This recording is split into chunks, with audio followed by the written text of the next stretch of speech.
Magkano nga ba ang pag-renew na lisensya? So yan mga tol, ngayong araw ay magre-renew tayo ng ating lisensya from 5 years to 10 years. By the way mga tol, sa SM Tungko pala tayo magre-renew ng ating lisensya.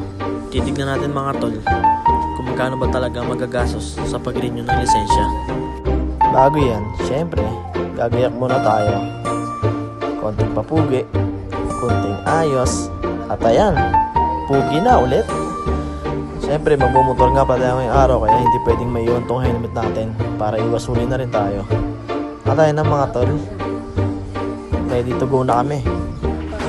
At nakarating na nga kami dito sa SM Tungko. Hindi ko na na-videoan mga tol yung papunta namin dito dahil sa sobrang init. Sa case ko mga tol, dito na ako kumuha sa SM Tungko na medical.